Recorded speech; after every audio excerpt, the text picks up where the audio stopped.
iska daafacayna marka laga saaro marka operationada horta dagaalka weyn 1988 ka wuxuu ku dhasho ku yimid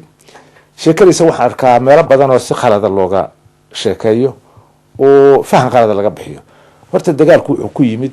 oo aan ku qaadnay 86 ayaa siyaad barre iyo mangistu iyo ay ku heshiiyeen meesha la oran jiray shirka eegad la isugu tagay Djibouti ay ku heshiiyeen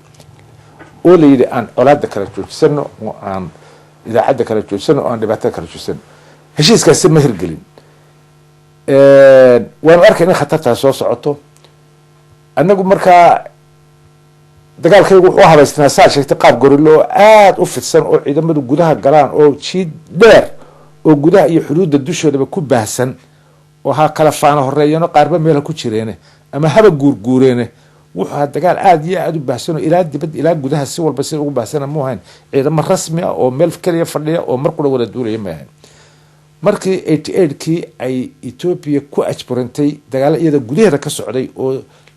lagaga adkaaday muxuu ahaay Eritrea lagaga adkaaday iyo dagaaladii waqooyi ka socday kale waqooyigooda ka socday lagaga adkaaday dawladii Mengistu oo ay jabadii isaga ku furaayo kuwan maanta dalkaasta ay kaga adkaadeen ayuu u baahday inuu ciidamadii raro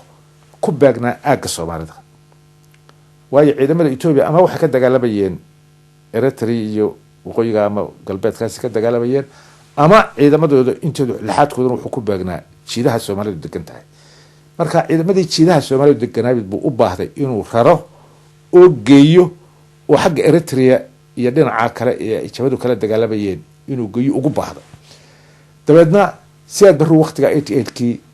intuu ciidan u diray intuu dar u diray uu yiri heshiiska aan kala saxeexno heshiiskan oo kala saxeexno socodsiino fulin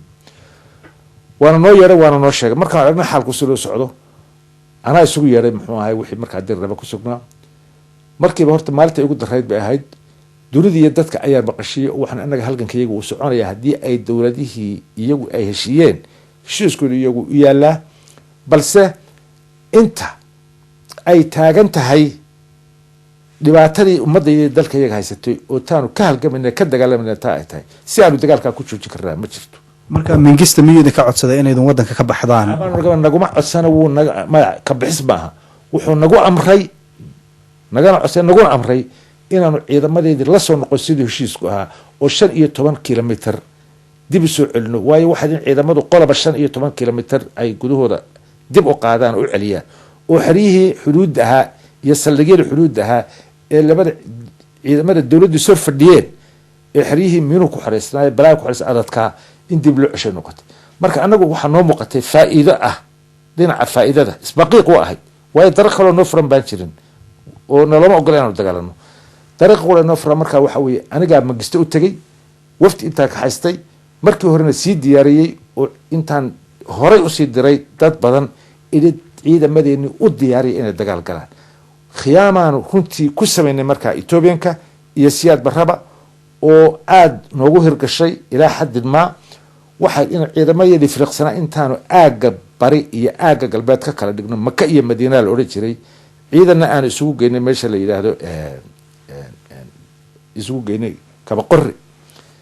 ciidana aan isugu geynay ay ka soo baxayeen meeshii la oran jiray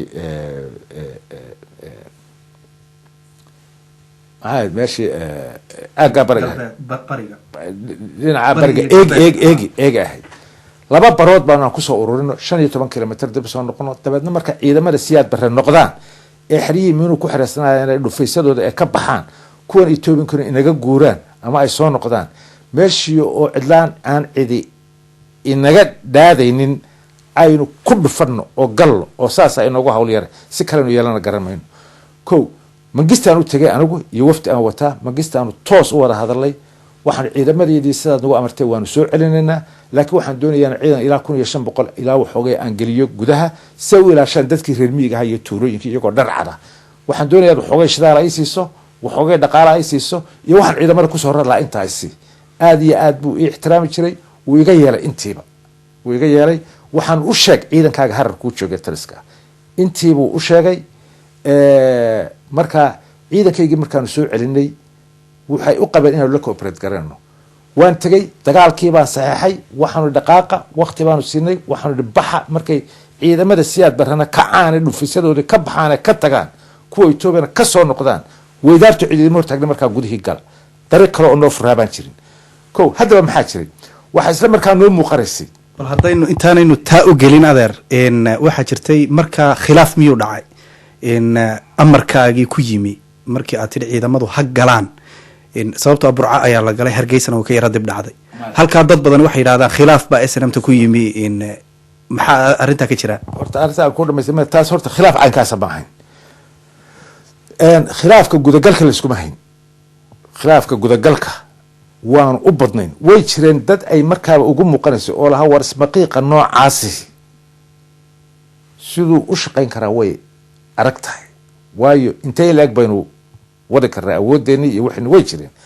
aaraa way jirtay laakiin mabda'iyan ciidamadu waxay ku buuxeen kulligeena ku buuxeen islaana garanay islaana qaadanay inaanu gudagalka aanu samaynaa wuxuu ahaa mid general aan u badnayn buu ahaa tan kala dambaytu waa arrin farsamo un bay ahayd oo dee ciidamadu hadii gore si uma wada diyaar garooba weligii intaanu dagaal gelinay maaha khilaaf baa jiray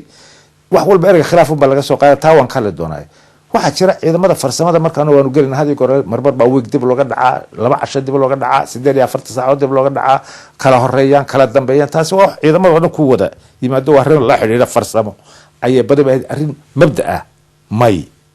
may ahayn ciidamadu laba rasuul bay ku wada taagnaayeen diyaar bay ahaayeen dad aaraada wax ka yar qabay way jireen dagaalka anigaa saxay anigaa fuliyey anigaa amray anigaa idbaxa anigaa dhigala haddaba qodob baa jira hadii gore su-aal baa la isweydiiya oo marka qaarkood dadka ama hadii gore khilaaf raadiska ah ama dee siyaasadda waa la sayo dadka siyaasadda cadowga ay yidhahdeen waxay yidhahdeen silaya markaasuu baxay oo dibadda u baxay dabcan waan baxay qorshahay ka mid ahay Ethiopia cidda la xidhiiri jirtay ama cidda magista aaminayay ama cidda ay xiriirka lahaayeen ama cidda ay wada hadalka lahaayeen wuxuu aniga marka aan isku ogeynaan ka ballan qaaday inaan ciidankii soo cesho oo ciidankaygii fadhiisto oo fuliyo amarkii magistana weydiistay oo anigu wixii aan doonayay uu iga yeelay anna aan ciidankaygii ku shubay gudaha haddana halkaa u fadhiiso caqliga ma gashay taasi markaa laba haddii aan halkaa joogi lahaa laba dhibaato ay keeni lahayd horta Ethiopia isku dhimanado anigana waa xiri lahaayeen ama talaabo iga qaadi lahaayeen waxay tahay iga qaadi lahaayeen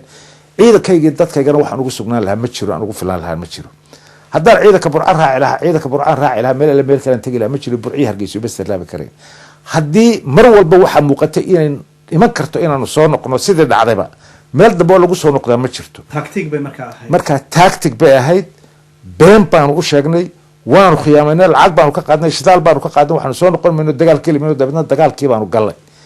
dabadna waxaa noo balanahaa oo aan ugu sheegay markii dambena waxa weeye ciidamada iyaga iska galay dad badan baa waxay u qabaan oo yidhaahdaan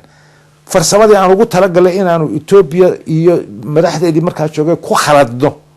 oo aanu wixii aan ugu talagalay inaanu sirtayada ku daahno si aan hadhowto dee xiriirku nooga xumaan haddaan u baahnaba ayaa dadka qaar ku qaata may ahayn waxaad go'aanaan anigu qaatay waxaa go'aan guddi loo qaatay waxaa go'aanaan saxnay guddi kaloo ilaalsan sanad ciidanka uu kala raacay guddi dagaalgelin baanu samaynay oo kooban baanu samaynay oo aagay kala wada qaybinay oo wax walba diyaar baana sidaas horta ciidamadu ay meesha ku galeen sidaan ku baxnay saas haddii aan sidaa yeeli lahayn